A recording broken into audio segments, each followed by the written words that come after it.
Alright, so this low rent production is brought to you by my backyard, but basically all I've done is set my target up here on top of my trash can to get that right height. This is like a log dolly we use on job sites, but I built a paper tuner a few years ago out of PVC. So you want to make sure that you have plenty of space between your paper and your target, because you don't want when your arrow to hit the target. If the arrow hasn't completely finished passing through paper, it'll make it do weird stuff. So we want to make sure that you have plenty of distance behind there, but let's go ahead and fire these. I'm going to shoot the 250 spine first, and then we will shoot the 200 spine. I'm going to shoot from a distance of, like 3 yards, just to see how quick my arrow is recovering out of paradox. This is the advantage of having a nice stiff spine, so especially when shooting a fixed blade, because as it's going down, if it's doing a bunch of this while it does that, right, the more time that your fixed blade is bent, that can cause the arrow to plane and plane back. So we want to have the stiffest spine we possibly can to help it recover out of paradox quickly. So I'm going to shoot from, like 7 to 9 feet, and let's see what we get. The other thing I wanted to say too is you have to make sure that this is going to be about the height that you are when you're at full draw, just because if you're shooting downhill, uphill, left or right, it is going to give you an inaccurate reading. So let's go ahead and do that.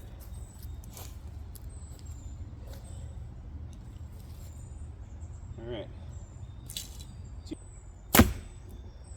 Okay, that's a pretty bad tear. Let's go ahead and shoot the 200. I figured these tears were going to be pretty horrible, just because the carbon is really, really long, and I knew it's going to be way longer than what I'm actually going to wind up shooting, but I wanted to make sure we were starting with plenty of length. You can see that 200 is substantially better. Let's go ahead and take a look here.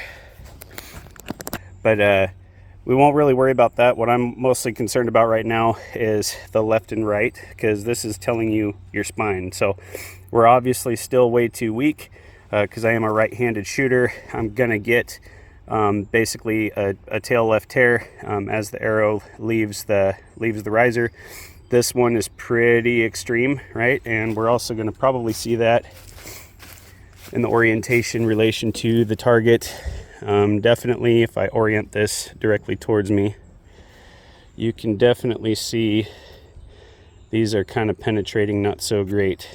So we will go ahead and take some length off those and shoot them again.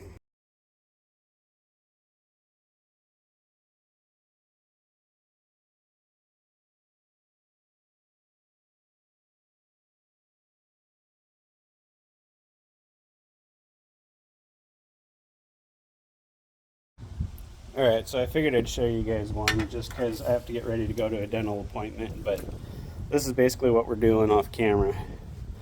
We just shot for the second time after making a cut, and since I have to put all my stuff inside so things don't magically walk off, which has happened before, I had to bring you guys back towards my house because I need to put up my arrow saw here in a few minutes, but we're gonna go ahead and get these trimmed back. So what I've been doing, keep in mind, each of these have been matched, so we need to make sure that we are keeping them with the spine that they were intended for. So my 250 I keep to the left, and my 200 point I keep to the right, and that's just for the spine that it's with. And then I bump my arrow saw in 1/4 of an inch at a time. Right now it reads that these are 30 inches, but we've got obviously this outsert system here. And because this is a little bit bigger in diameter than the carbon is, that's why it's important after we roll this, because it's going to kind of pick it up and do that with it as we're cutting. That's why it's important to square. So we'll go ahead and get these cut.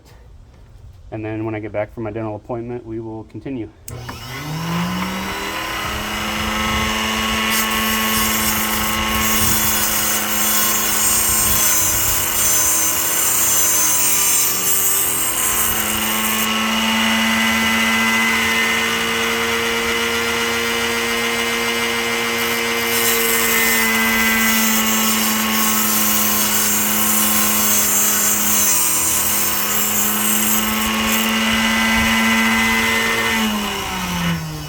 Just like that, I'm going to go ahead and get these back ends squared up after I take everything inside, and we will be back at it after I'm done with my appointment.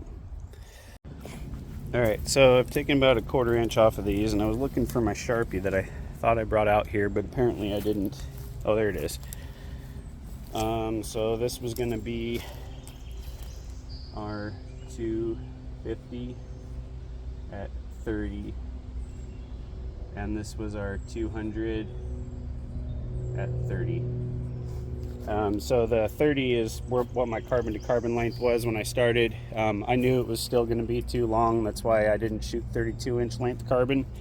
But I took these and maybe took like a 1/4 of an inch off, and I'm going to show you just how much of a difference that makes. So just like we did before, we're going to start with the 250 and we will follow it with the 200. That 200 is looking pretty good. So that was our 250 at 30 inches. This is our 200 at 30 inches. This is the ones we just shot. So if we compare these here, it doesn't translate so great on camera, but I can actually just do one of these here. So we took probably like 3/4 of an inch out of this tear here, so we're getting closer. And as you can see, the left to right is what I'm reading right now.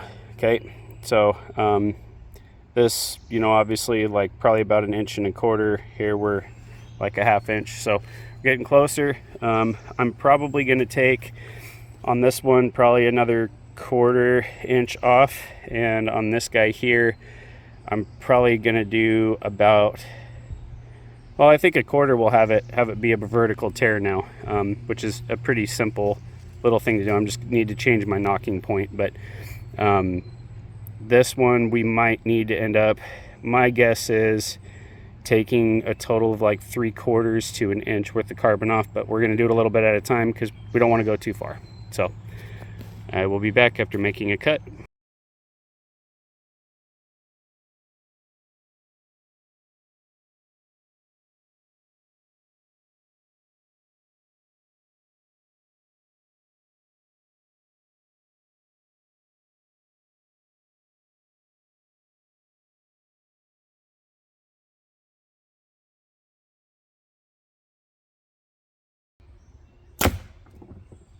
Okay, that's definitely substantially better.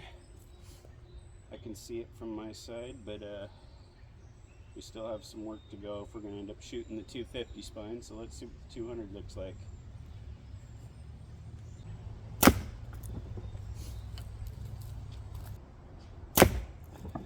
Okay, that's looking.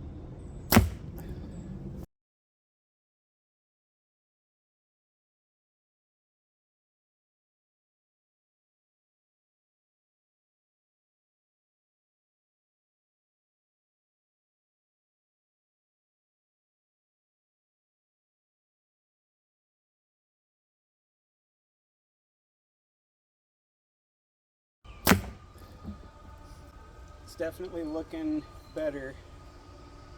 I really want to be able to shoot that 250. I think this 200 is going to be perfect. That's going to be my bet.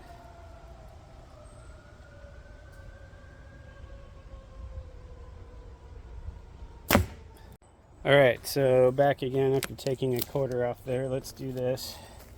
So we have this one we liked was 200 spine at 28 3/4, and this was 250. Bless me. All right, I think we made it through that. 250 at 28 3/4. So now we're going to be shooting a 250 at 28.5.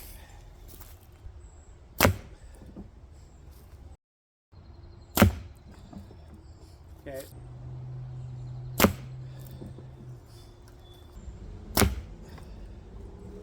Felt like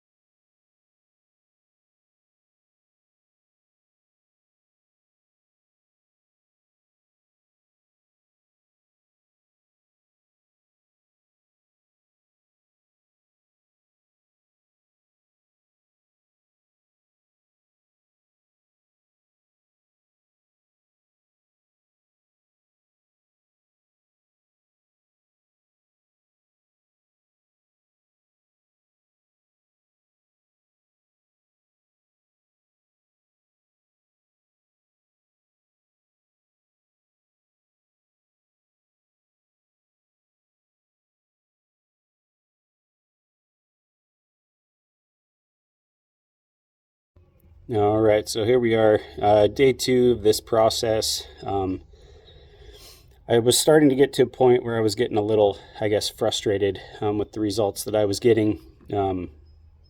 Was shooting the other day, and when you're starting to get inaccurate readings and you know you're not making the best shots, it's generally a good idea to just stop. For every shot you guys saw me take through paper, there were like 3 that I shot on foam just to verify the results and looking at how basically the arrow was leaning and stuff into the target. But what I'm doing now is we're basically kind of fine-tuning what we found, and I'm getting really, really close. I want to try to keep this video as short as possible because there's a lot of like steps and stuff involved, but I'm going to show you what I'm doing now. So here we've got our arrow set up, and you can tell once I start getting here towards the end, you can see the cutoff wheel right here. Okay, I'm maybe taking like, let's slide that all the way forward. I mean, we're talking like a 1/16, maybe a little bit more of an inch each time. And as I'm shooting these arrows, what I'm looking for is perfect straight orientation into the target. What I have is still just a little bit of tail left, not much. If this was perfect, what I've got is like this, right? I'm not shooting from like 7 yards or anything like that anymore. Now what I'm doing is I'm shooting from 10 and 20 because it's going to kind of show that angle kind of bigger and bigger. And it's just like when you're sighting your bow, right, for your windage on your sight, you put a new sight on there, you go to new arrow, different arrow setup, whatever. Shooting from 20, even though you're shooting straight down the center, right, at 20, as soon as you start stepping back to 60, 70 yards, you'll start having misses left and right. And just the little tiny little minute adjustments only make your 20-yard shots that much more perfect, and you're more perfectly on at farther yardages. So this is the same thing, right? Because I'm coming out of paradox pretty quickly because my spine is getting stiff enough at closer ranges. It's showing straight through paper or straight into the target. But it's just is flying a little bit offside, and I may be catching that in a little bit of like its oscillation between when it's moving like this. I may just be getting it to go straight through paper. So if we step back to farther yardages and we're getting perfect flush orientation into the target, perfectly straight and plumb from like 20, you're golden. So I'm going to cut this off. I'm going to show you guys what that looks like as I shoot it into the target so you can see kind of what we're talking about here. All right, so the setup for this isn't the greatest because I'm too lazy to go in and get my tripod for videoing purposes, but I'm gonna shoot this bear shaft from like 20 yards right now. Watch on the impact. The lighted knock should make it easy to see, but if you see that lighted knock moving around a bunch, it's kind of indicating to you guys what we're talking about. So let me go shoot this real quick.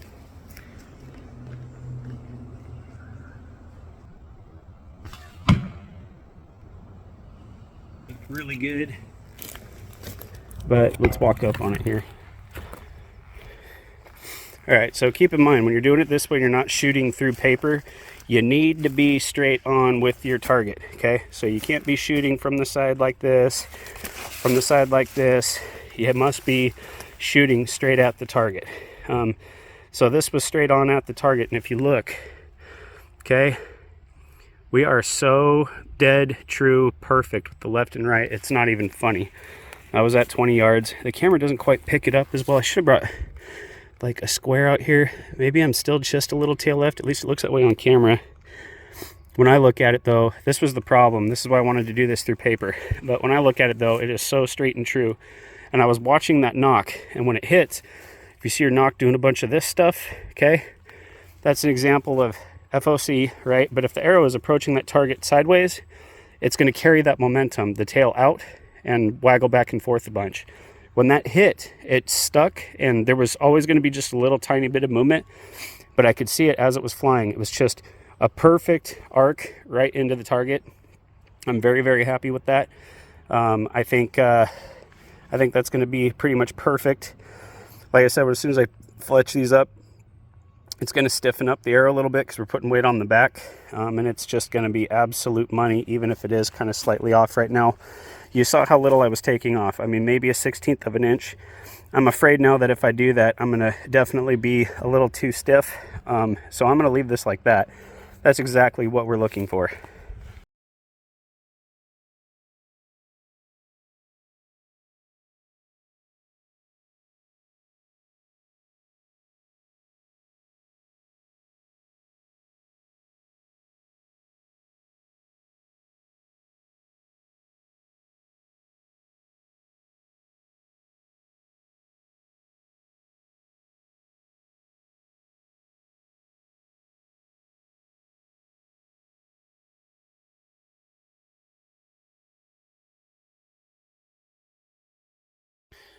All right, so let's talk about the results here a little bit, just for transparency's sake and to help you guys follow along, because this whole thing looks really, really chaotic.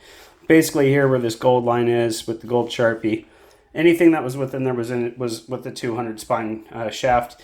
Everything else outside of that's going to be 250, right?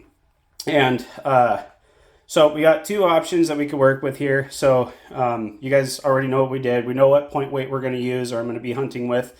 And so we were working on what length does the carbon need to be to make that fly the best, right? So we started with 30-inch carbon, both in 200 and 250. And you can see the tears were pretty crazy, okay? The 200 was definitely closer. 250 at 30 inches, we knew it was going to be way too soft. I saved myself a little time by cutting a couple inches off that 32-inch length carbon, but we've got a tear, like 2 1/4, and then we went down to 29 3/4, and we got like 2 inches.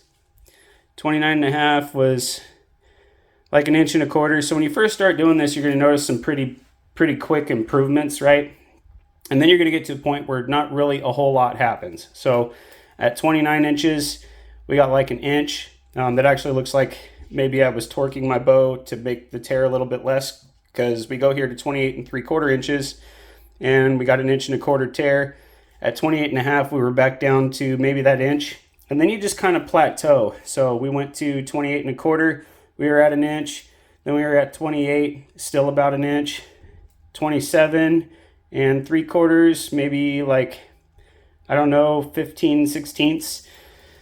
You're going to get to a point where as you're taking 1/4 inch, and keep in mind that's what my cuts were on each of these new tears, right? They're about 1/4 inch. Not a whole lot is going to happen, okay? But this is why it's super, super, super important to only do like a small cut at a time.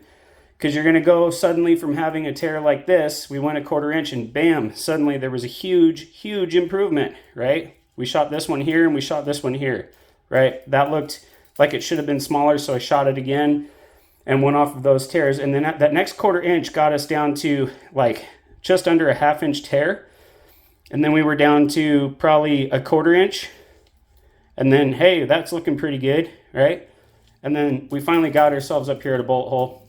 I can't remember what these were from. They may have been some of these older shots. I just shot higher up on the paper. I don't really know, but that's why it's important to just trim a little bit at a time. Now, we got to this point, 26 1/4, we got a good bullet hole.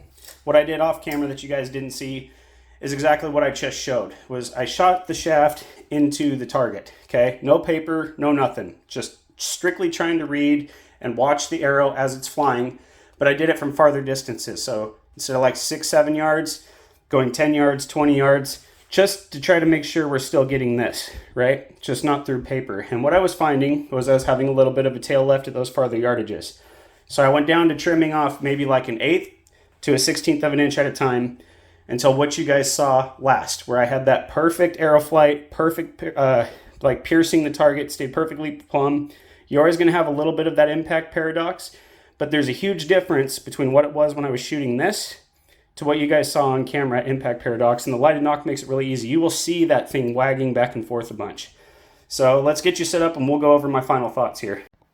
All right, so to kind of summarize, we made sure that the cams were in sync. If you recall them timing holes in the cams, made sure that the cables were going straight through the center of that, just indicating that in conjunction with one another, those cams are rotating at the same time, covering the same, I guess for lack of a better word, amount of ground as the other cam. Obviously, which is helpful because cams on that bow, at least, that's a double cam bow. I don't have perfectly round cams because of their oblong contoured shapes and stuff. You obviously want those applying pressure on the string at the same time, so pretty self-explanatory. We also made sure that when I come to full draw, that those draw stops basically on the ends of the cams are contacting the cables at the right time. Multiple reasons why that's super important. A big one being, having a nice firm back wall, not being really super spongy, because if there is play there, it allows you to kind of have a slightly faster or slightly slower arrow.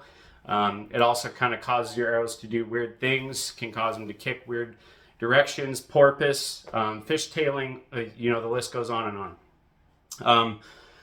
After that, we made sure that my arrow was going straight through the center of the riser, which is, where the burger button hole is. And we also made sure that we're 13/16 off of the riser.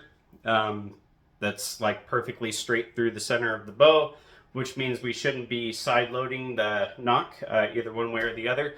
And that we should have, perfectly straight, true arrow flight as the arrow is leaving the bow. And then to kind of finalize, we check cam lean. Cam lean, obviously, really important. When you come to full draw, you want those cams kind of in line and parallel with one another. If you have one that's kind of off, that can cause your arrow to kick weird. Anything that is not perfectly in tune and square about that bow, you are leaving, efficiency. Everybody's super hung up on speed. You're leaving speed on the table. For me, what I'm more concerned about is having an efficient weapon to be able to shoot an efficient projectile like this one here into the intended target, because let's face it, this is a lot of work. Archery, becoming proficient at pulling and shooting your bow, it takes a lot of work, it takes a lot of dedication.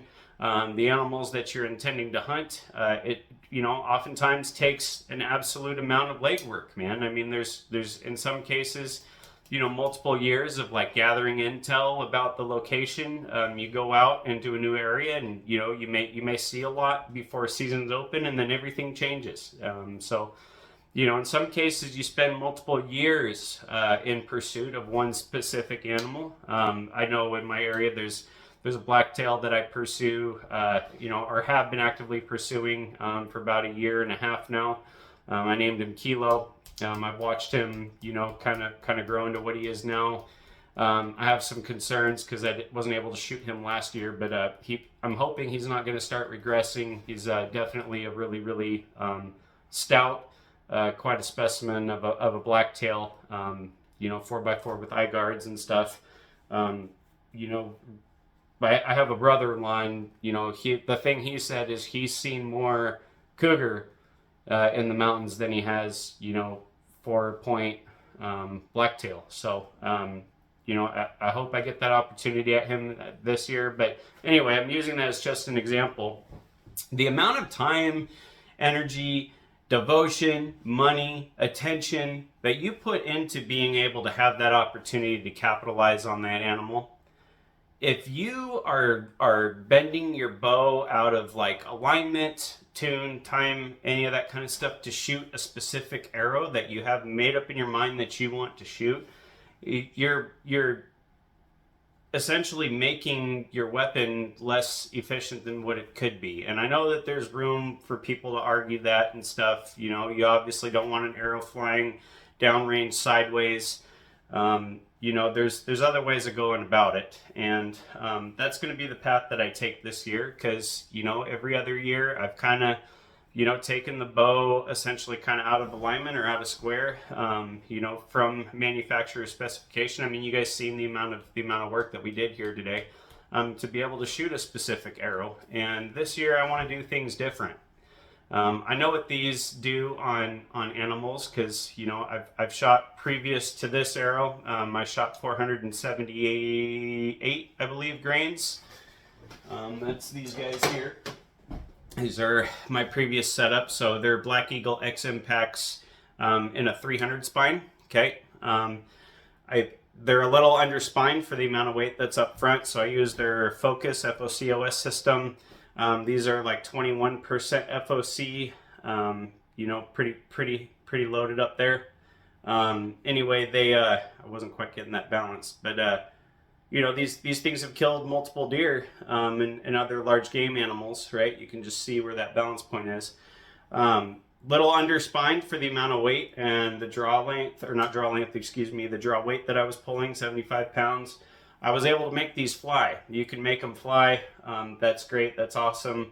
But honestly, I think I'd much rather just have my bow being perfectly set to what the manufacturer recommends, and then play with the arrow until I get that arrow that shoots from that bow tuned the way it should be tuned, and see what kind of success I have with that. So This year things are going to be a little bit different. I'm looking forward to it. I will keep you guys kind of in tuned and informed with everything that goes on. My hope would be that one of these low poundage, low draw weight shooters that we have in our party, we've got two women that are joining us, my wife and then one of my employees' wives.